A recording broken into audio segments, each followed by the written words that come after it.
नमस्कार. आज आपण उपवासाचे घारगे बनवणार आहोत.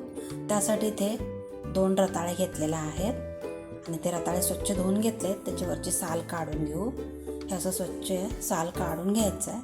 तुम्ही असंही उकडलं तरी चालतं, पण मी काढून घेतलेलं आहे. त्यात छोटे छोटे तुकडे करून घेऊ.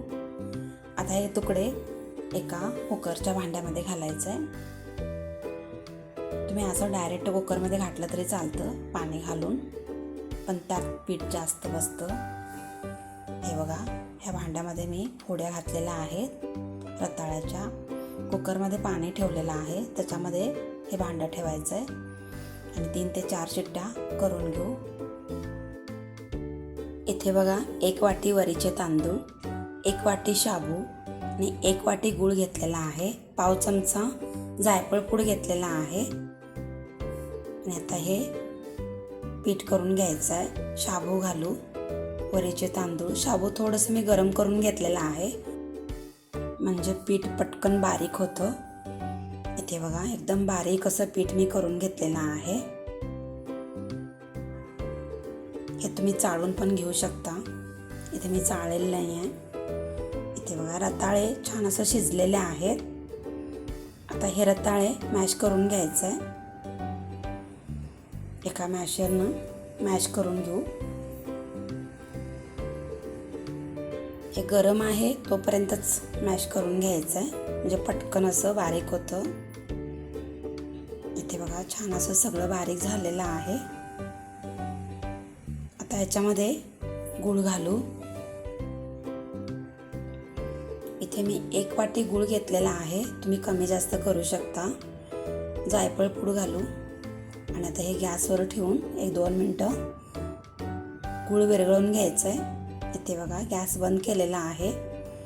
आता हे गार करून घेऊ. एका बाउलमध्ये काढून घेतलेलं आहे. कोमट असताना पीठ घालायचं, खूप पण असं गरम असताना नाही घालायचं आहे. इथे पीठ कोमट झालेलं आहे आणि आता हे थोडं थोडं पीठ घालून असा गोळा बनवून घ्यायचा आहे.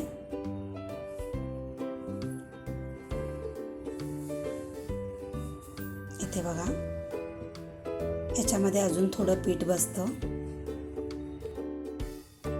एकदम पण पीठ घालायचं नाही आहे. आणि पीठ जर कोरडं झालं मळताना तर घाऱ्याला चिरा जातात. आणि तुम्हाला जर जास्त कोरडं वाटायला लागलं तर पाण्याचा हात लावून असं मळून घ्यायचं आहे. इथे बघा, मी पीठ असं मळून घेतलेलं आहे. पाणी घातलेलं नाही आहे, तर तुम्हाला जर लागलं तर पाण्याचा हात लावून असं मळून घेऊ शकता. इथे बघा, पीठ छान भिजलेलं आहे आणि त्याच्यामधलं थोडंसं 2 ते 3 चमचे पीठ उरलेलं आहे. ह्याला आता 10 ते 15 मिनटं झाकून ठेवू.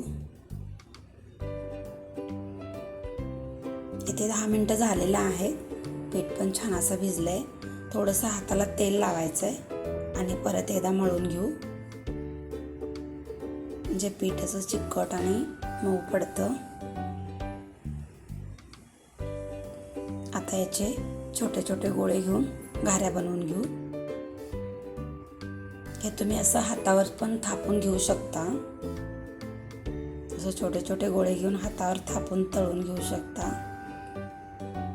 इथे बघा, पोळपाटाला तेल लावायचं आहे आणि असं थापायचं आहे. तुम्हाला अजून पातळ पाहिजे असेल असं लाटून घेऊ शकता. लाटण्याला थोडंसं तेल लावून घ्यायचं आहे आणि हलक्या हातानं असं लाटून घेऊ.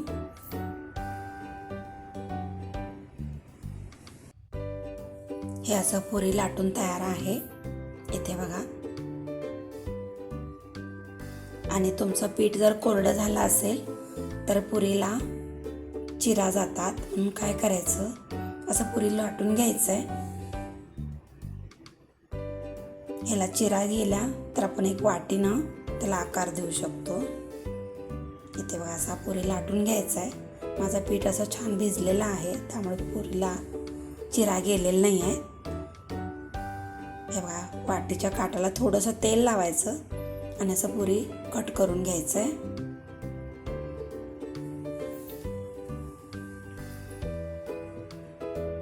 हे बघा, हे असं मी सगळ्या पुऱ्या लाटून घेते. एकदम जाड पण नाही, पातळ पण नाही, असं पुऱ्या लाटलेल्या आहे.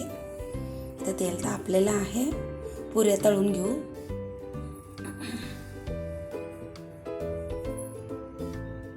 या घाऱ्या आता दोन्ही बाजूने छान असं खरपूस तळून घ्यायचं आहे.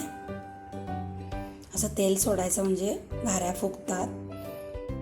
हे बघा, हे सगळे मी घाऱ्या करून घेतलेल्या आहेत आणि एकदम असं फुगलेले घाऱ्या झालेल्या आहेत. तुम्ही पण करून बघा, एकदम झटपट होतात. जर माझी व्हिडिओ आवडली तर लाईक, शेअर, सबस्क्राईब करायला विसरू नका.